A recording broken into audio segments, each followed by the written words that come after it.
এই বটদ্ৰৱাৰ পবিত্ৰ ভূমিত আজি বিভিন্ন যি বেলেগ বেলেগ ৰাজনৈতিক দলৰ কেইবাগৰাকী ব্যক্তিয়ে আজি ভাৰতীয় জনতা পাৰ্টীৰ নীতি আদৰ্শৰ প্ৰতি আকৃষ্ট হৈ অলপ যোগদান কৰিছে। বিশেষকৈ জাতীয় কংগ্ৰেছ দলৰ জিলা সম্পাদক আমাৰ কল্যাণ কলিতা প্ৰমুখ্যে আৰু কেইবাগৰাকী ব্যক্তিয়ে তেওঁলোকে যোগদান কৰিছে। আৰু সমষ্টি পুনৰ্নিৰ্ধাৰণ হোৱাৰ পাছত এই বটদ্ৰৱাৰ যেতিয়া বিধায়ক হিচাপে মই কাম কৰি গৈছিলোঁ, বিভিন্ন সময়ত আমি এগৰাকী ব্যক্তিক লগ পাইছিলোঁ। এখন অকল এটা ৰাজনৈতিক দলৰে নহয়, কাম পৰিচালনা সমিতি আছিলে।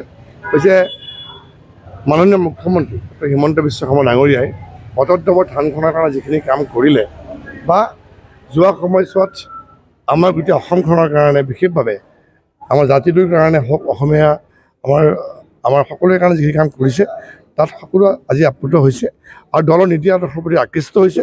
আৰু সেইকাৰণে আজি আমাৰ দলৰ বিভিন্ন দলৰ সদস্য যোগদান কৰিছে। সকলোকে মই আদৰণি জনাইছোঁ আৰু একেলগে আমি আমাৰ কাম কৰাৰ কাৰণে আমি সংকল্প লৈছোঁ।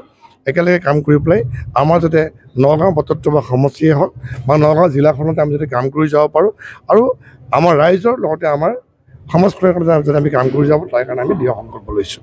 ইতিমধ্যে কংগ্ৰেছৰ ভাৰত জোড়ো ন্যায় যাত্ৰাত মুখ্যমন্ত্ৰীয়ে কৈছে যে মিয়াইহে অংশগ্ৰহণ কৰিছে। আপোনালোকে এটা কথা দেখা পাইছে যে নগাঁও যিখন মই গম পালোঁ আহিব বুলি, ইতিমধ্যে মই শুনিছোঁ যে নগাঁৱলৈ আহিব ৰূপহীত থাকিব। তাৰমানে আপোনালোকে কি গম পালে? নগাঁৱলৈ আহিব কোনটো ৰাস্তাই তেওঁ আহিব, তাত যদি নিজে আপোনালোকে চাই লৈ গম পাব যে এইটো আচলতে এই যাত্ৰাটো কাৰ যাত্ৰা।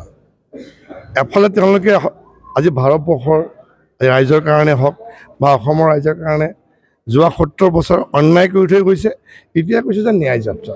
এতিয়া অন্যায়টো কোনে কৰি থৈ গ'ল? আজি ভাৰতবৰ্ষৰ লগতে অসমৰ বিভিন্ন জাতি জনগোষ্ঠীৰ যিটো ভেদাভেদ, গোষ্ঠী সংঘৰ্ষ কোনে কৰিছিলে, কাৰ দিনত হৈছিলে? এইটোতো আজি নৰেন্দ্ৰ মোদীৰ দিনততো হোৱা নাই, ডক্টৰ হিমন্ত বিশ্ব শৰ্মাৰ দিনততো হোৱা নাইকিয়া। গতিকে এইবিলাক যোনে আগতে কৰি থৈ গৈছে, কৰাৰ পিছত কৈছে যে ভাৰত জোড়ো ন্যায় যাত্ৰা। ভাৰতখন খণ্ড বিখণ্ড কৰি ভাৰত জোড়োটো এতিয়া কৰিলে আপোনাৰ ভাৰত এনেই জোৰ হৈ আছে।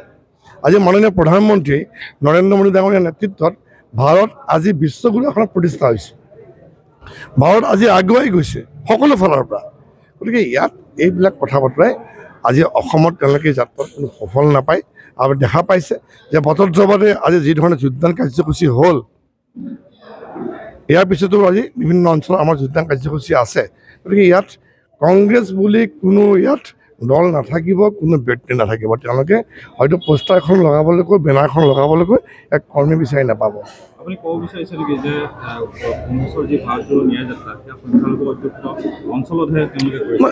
মই আপোনাক কি ক'লোঁ যে য'ত তেওঁলোকৰ হয়তো বিধায়ক জিকাৰ সম্ভাৱনা এটা আছে, বিধায়ক জিকাৰ সম্ভাৱনা এটা ক'ত আছে আমি দেখা পাইছোঁ। ৰূপহীত আছে, বিধায়ক আগৰ পৰা আছিলে।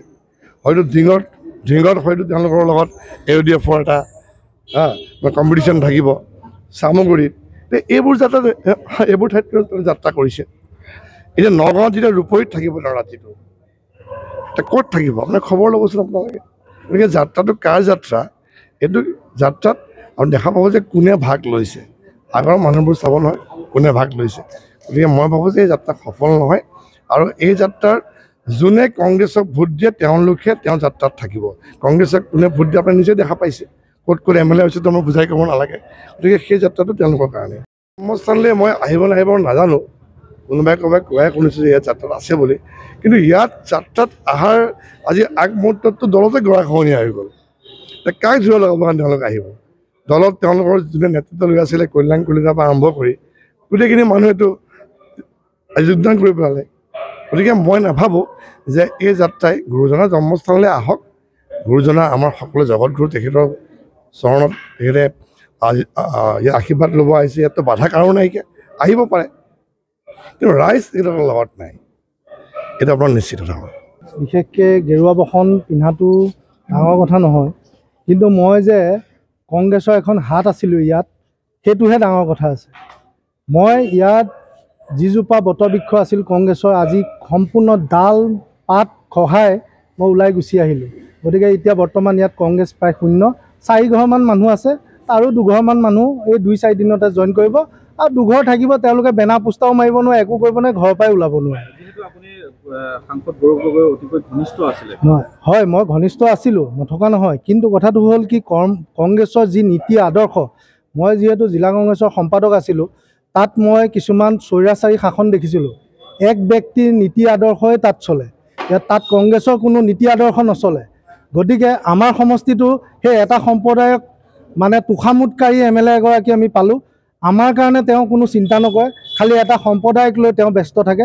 গতিকে মই এই সকলোবিলাক খুব উজাৰি মই সেই দল ত্যাগ কৰি, গতিকে আজি মই ভাৰতীয় জনতা পাৰ্টীত যোগদান কৰিছোঁ।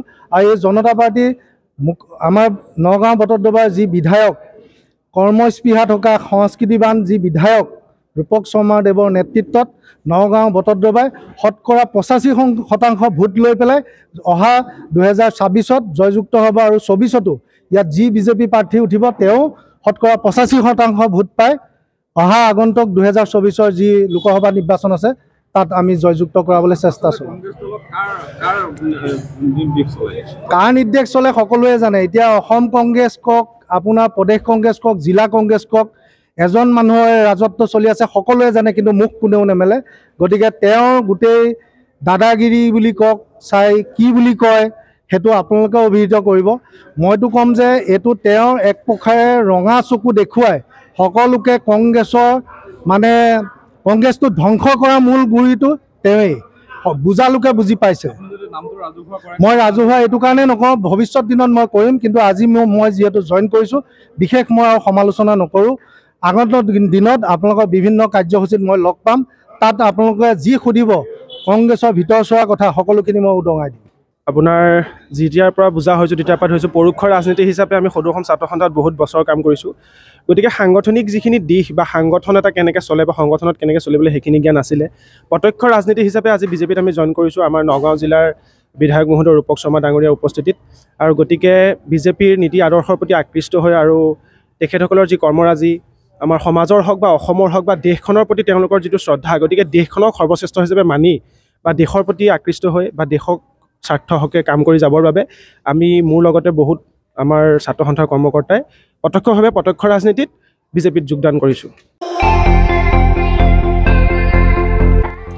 আপুনিও ভুগিছে নেকি গেছৰ সমস্যাত? গেছ আৰু লিভাৰ ৰিলেটেড সকলো সমস্যাৰ একমাত্ৰ সমাধান গেষ্ট্ৰচিটি। বডজম, এচিডিটি, ফেটি লিভাৰ, পাইলছকে আদি কৰি ভিন্ন গেছৰ সমস্যাৰ সমাধানৰ বাবে কেৱল আপোনাৰ কাষত গেষ্ট্ৰচিটি।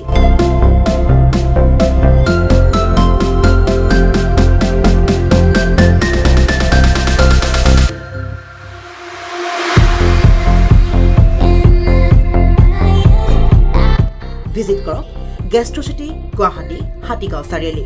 যোগাযোগ নম্বৰ 7577999909।